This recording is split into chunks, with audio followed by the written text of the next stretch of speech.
Hi viewers, welcome to N5 మీ శ్రీనివాస ఋషి.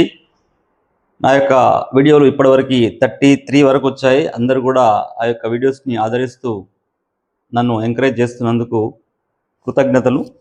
ముఖ్యంగా నందమూరి బాలయ్య అభిమానులకి ధన్యవాదాలు, ఎన్టీఆర్ అభిమానులకి మరొకసారి ధన్యవాదాలు తెలుపుకుంటూ మన పవర్ స్టార్ పవన్ కళ్యాణ్ అభిమానులందరికీ కూడా నా హృదయపూర్వక కృతజ్ఞత తెలుపుకుంటున్నాను. ఎందుకు ముఖ్యంగా ఈ ముగ్గురికి చెప్పుకోవడానికి కారణం అంటే, ఈ వీడియోస్ హైలీ అంటే వ్యూస్ వచ్చాయి. 11,000, 6,000 and okay, more than 5,000 like. అంటే అఖండ బాలయ్య యొక్క అనాలిసిస్ చేసిన దానికి 11,000 వ్యూస్ వచ్చాయి. కాబట్టి అందరికి కూడా నేను వ్యక్తిగతంగా ధన్యవాదాలు తెలుపుకుంటున్నాను.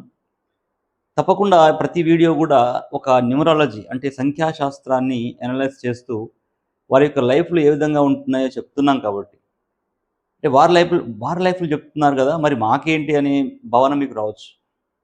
అంటే సెలబ్రిటీస్కైనా, పొలిటీషియన్స్కైనా, సినిమా యాక్టర్స్కైనా, ఇండస్ట్రియలిస్ట్కైనా, ఒక నార్మల్గా ఉన్నటువంటి మనలాంటి వాళ్ళకైనా ఉండేటి 9 నంబర్సే. ఆ 9 నంబర్స్లో వాళ్ళకు కూడా అవి ఉంటాయి. సేమ్ అదే గ్రిడ్ మనం కూడా చూసుకుంటే ఆ నంబర్స్ మనలో కూడా ఉంటాయి. వాళ్ళకు ఉన్నటువంటి ఇంపాక్ట్స్ మనకు కూడా ఉండే అవకాశాలు 99.9% ఉంటాయి.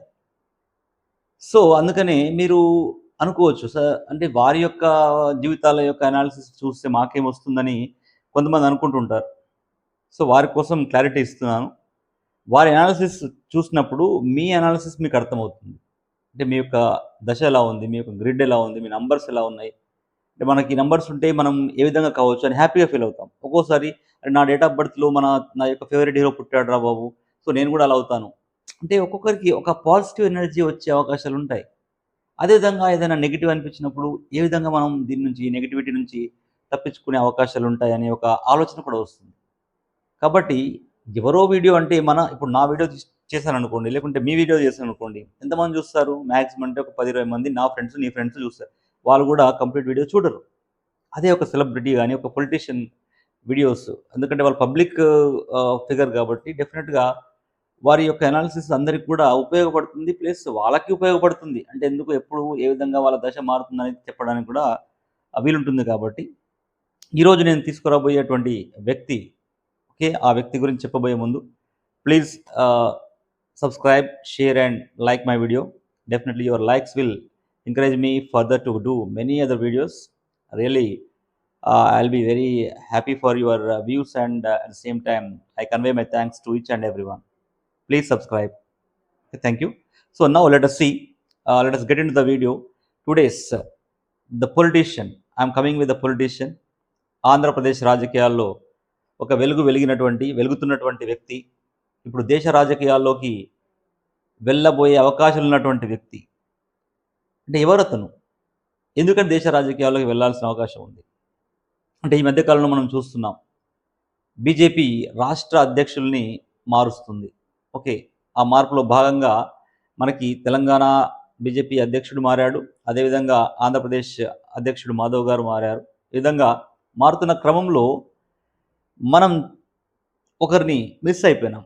ఎవరిని? అక్కడ బీజేపీ అధ్యక్షురాలుగా ఉన్నటువంటి నందమూరి పురంధరేశ్వరి గారు.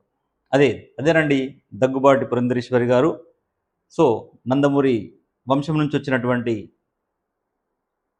ఆవిడ ఎన్నో రాజకీయ అనుభవాలతో తన యొక్క ప్రస్థానాన్ని సాగిస్తూ ఒక కేంద్ర మంత్రిగా, అదేవిధంగా రాష్ట్ర ఎంపీగా, రాష్ట్రంలో ఒక కాన్స్టిట్యున్సీ ఎంపీగా, అంతేకాకుండా రాష్ట్ర అధ్యక్షురాలుగా కూడా తన యొక్క విధిని నిర్వహిస్తూ బీజేపీకి ఒక ప్లేస్ను ఆంధ్రప్రదేశ్లో తీసుకొచ్చినటువంటి వ్యక్తిగా తనకి గుర్తింపు ఉంది. మరి ఇప్పుడు ఏం చేయాలి? తనకి ఏ పదవి ఇవ్వాలి? తప్పకుండా బీజేపీలో హార్డ్ వర్క్ చేసే వాళ్ళకి తన గుర్తింపు ఉంటుంది. సో ఆ విధంగా పురంధరేశ్వరి గారు కూడా మనం చెప్పుకుంటున్నటువంటి ఇప్పుడు అంటే దేశ బీజేపీ, భారతీయ జనతా పార్టీ జాతీయ అధ్యక్షురాలుగా పోటీలో ఉంది. ఎస్, భారతీయ జనతా పార్టీ జాతీయ అధ్యక్షురాలిగా పోటీలో ఉంది. ముగ్గురు మహిళా ఉద్దండులు, మహిళా నాయకురాళ్ళు ఈ యొక్క బీజేపీ జాతీయ అధ్యక్షురాలు పోటీ పడుతున్నారు. దాంట్లో పురంధరేశ్వరి గారు ఉన్నారు, వనతి శ్రీనివాసన్ తమిళనాడు, అండ్ నిర్మలా సీతారామన్ గారు ఉన్నారు. అంటే సౌత్ ఇండియా అంటే జాతీయ అధ్యక్ష పదవి సౌత్ ఇండియాకు దట్టు మహిళలకు రాబోతుంది. ఇది హర్షించదగినటువంటి విషయం. సో దాంట్లో మరి పురంధరేశ్వరి గారికి వస్తుందా, వనతి శ్రీనివాసన్ గారికి వస్తుందా, నిర్మలా సీతారామన్ గారికి వస్తుందా అని చెప్పడానికి నేను ఈ వీడియో చేస్తున్నాను. సరే, క్యాల్కులేషన్స్ అటు ఇటు ఉండి ఎవరిది వచ్చినా కానీ ఈ యొక్క క్యాల్కులేషన్స్ అనేటివి ఎలా వర్కౌట్ అవుతుందో చూద్దాం. అంటే చివరి క్షణంలో ఏ విధంగా జరగవచ్చు, కానీ న్యూమరాలజికల్గా తప్పకుండా ఎవరికి ఏ ప్లేస్ రాబోతుందో చూద్దాం. పురంధరేశ్వరి గారి date of birth 22 April 1959. Yes. So మనం ఇంతకుముందు చెప్పుకున్నాం magical number 22 August megastar Chiranjeevi and 22 April Purandeswari గారు. ఈ విధంగా 22, 11, 33 నేమ్లో ఉన్నట్లయితే వారికి అద్భుతమైనటువంటి అవకాశాలు వారి వారి ఫీల్డ్లో వస్తాయని చెప్పుకున్నాం. కాబట్టి 22 ఏప్రిల్ 1959. సో మేడంకి ఇక్కడ 55 అని కూడా వచ్చిందండి. 55 is the luckiest number and 22 is the magic number. At the same time 9 and 44 కూడా ఉన్నాయి. ఇక్కడ 44 అనేటివి కొంచెం అంటే కొన్ని డౌన్ అయ్యే అవకాశం ఉంటుంది. బట్ ఇక్కడ మళ్ళీ ఇయర్లీ దశ, అంటే ఇయర్లీ దశ తీసుకున్నట్లయితే 6లో ఉంది. అంటే మనం చెప్పుకున్నాం 6 అంటే శుక్రుడు కాబట్టి మేడంకి ఇప్పుడు శుక్ర దశ నడుస్తుంది ఇయర్ 2025లో. అంటే ఏప్రిల్ 22 నుంచి స్టార్ట్ అయింది శుక్రదశ. సో ఇక్కడ ఒకటి మరి వనతి శ్రీనివాసన్ గారు ఉన్నారు. వనతి శ్రీనివాసన్ గారి నంబర్ 6th జూన్ 1970. ఇవన్నీ కూడా వికీపీడియా ఆధారంగా తీసుకున్నటువంటివి, వికీపీడియాలో వాళ్ళ యొక్క బయోగ్రఫీ ఆధారంగా తీసుకున్నటువంటివి కాబట్టి 6th జూన్ 1970. సో 6 జూన్ 1970లో పుట్టినటువంటి వనతి శ్రీనివాసన్ గారు బర్త్ నంబర్ 6లో ఉన్నారు. మేడంకి 66 వచ్చింది. ఇక్కడ 66 వచ్చినప్పుడు కొంచెం స్ట్రెస్ లెవెల్స్ పెరుగుతాయని కూడా మనం ఇంతకుముందు చెప్పుకున్నటువంటి వీడియోలో చెప్పుకున్నాం. నంబర్స్ ఎంత అంటే సిమిలర్ నంబర్స్ ఏ విధంగా అయితే మల్టిప్లై అవుతాయో ఆ విధంగా వారి యొక్క పవర్, అంటే ఆ నంబర్కి ఉన్నటువంటి పవర్ కూడా మల్టిప్లై అయినప్పుడు కొన్ని నెగిటివ్ ఇంపాక్ట్స్ వచ్చే అవకాశం ఉంటుంది. మేడం యొక్క డెస్టినీ నంబర్ 2 అండి. సో అదేవిధంగా మనకి పురంధరేశ్వరి గారి బర్త్ నంబర్ వచ్చేసి 4 and desk number 5 and madam యొక్క గ్రిడ్లో 55 అనేది ఉంది. 55 అంటే the luckiest personalities. So the people will get automatic powers and power and other things. Okay, like అదొకటి. సో ఇక్కడ Vanathi Srinivasan was a BJP leader in Tamil Nadu and she is also in the competition. ఆ కాంపిటీషన్లో భాగంగా ఆ పోటీ పడుతుంది. అఫ్ కోర్స్ అయినప్పటికీ chances ఎలా ఉన్నాయి అంటే ఆ బర్త్ నెంబర్ 6లో ఉంది అండ్ డెస్క్ నెంబర్ 2లో ఉంది. చెప్తాను. ఇంకొక వ్యక్తి ఉన్నారు, ఇంతవరకు మనకు ఆర్థిక శాఖ మంత్రిగా అంటే జాతీయ అంటే నేషనల్ లెవెల్లో కేంద్ర క్యాబినెట్లో ఆర్థిక మంత్రిగా పనిచేసినటువంటి నిర్మలా సీతారామన్ కూడా ఉన్నారు. పనిచేస్తున్నటువంటి నిర్మలా సీతారామన్ కూడా జాతీయ అధ్యక్ష పదవి ఇవ్వడానికి సానుకూలంగా ఉన్నట్టు తెలుస్తుంది. ఈ ముగ్గురు కూడా కాంపిటీషన్లో ఉన్నారు. అంటే ఆల్రెడీ నిర్మలా సీతారామన్ గారు కేబినెట్ మినిస్టర్లో ఉన్నారు కాబట్టి సో ఈ విధంగా చూసుకుందాం మనం ఎలా అనలిటికల్గా పోదాం. మరి నిర్మలా సీతారామన్ గారి యొక్క బర్త్డే తీసుకున్నట్లయితే 18th August 1959. So 18th August 1959. So 188 and 9955. ఇక్కడ మేడం కూడా అంటే పోటీ అనేది ఈ వనతి శ్రీనివాసన్ పోటీ నుంచి తప్పుకున్నట్టే. ఈ ముగ్గురులో వనతి శ్రీనివాసన్కి అసలు ఛాన్స్ లేదు, అంటే జాతీయ అధ్యక్షురాలుగా అయ్యే ఛాన్స్ మేడంకి లేదు. ఆమెకి ఇయర్లీ దశ వచ్చేసి 7 నడుస్తుంది. అంటే వనతి శ్రీనివాసన్కి ఇయర్లీ దశ 7 నడుస్తుంది కాబట్టి 100% ఆమెకి ఛాన్స్ ఉండదు. ఛాన్స్ ఉండేది ఎవరికి? పురంధరేశ్వరి గారికి ప్లస్ మన నిర్మలా సీతారామన్ గారికి. సో ఇక్కడ ఏం నడుస్తుంది చూద్దాం. 18th, ఓకే 18 అంటే 1 + 8 9 అనుకున్నాం. సో అదేవిధంగా ఆమె యొక్క birth number 9 and desk number 5. So desk number 5లో ఉంది. అండ్ ఆమె యొక్క గ్రిడ్లో 88 11 కూడా ఉందండి. 88 11 కూడా ఉంది. సో మీకు తెలుసు 11 88 ఉంటే ప్రభుత్వానికి సంబంధించినటువంటి ఎన్నో అధికారాలను వాళ్ళు అనుభవిస్తారు. సో అదేవిధంగా నిర్మలా సీతారామన్ గారు కూడా ఆర్థిక మంత్రిగా, క్యాబినెట్ మినిస్టర్గా సో ఎంతో హుందాగా ఒక లాస్ట్ టైం మినిస్ట్రీ చేసింది, మళ్ళీ ఇప్పుడు కూడా మినిస్ట్రీ వచ్చింది నాకు. Because of 1 and 88 this is the combination. మీరు అనుకోవచ్చు సార్ 188 నా నంబర్లో కూడా ఉంది, నాకు కూడా 1 వచ్చింది, 88 వచ్చింది అంటే నీకు తప్పకుండా గవర్నమెంట్ జాబ్ వస్తుంది. 1 అంటే మీకు గ్రిడ్లో 1 ఉండి అదేవిధంగా 8 అండ్ 8 అంటే 88 ఉంటే మీకు కూడా గవర్నమెంట్ జాబ్ వస్తుంది. అంటే లెవెల్స్ అన్నీ, అంటే ఎవరు ఏ విధంగా ప్రయత్నిస్తే ఆ లెవెల్కి వెళ్తుంటారు. అంటే ఈ గ్రిడ్స్ ఉన్న వాళ్ళందరూ కూడా ఏ విధంగా అవుతారంటే మీ యొక్క ఫీల్డ్లో నెంబర్ 1 అవుతారు.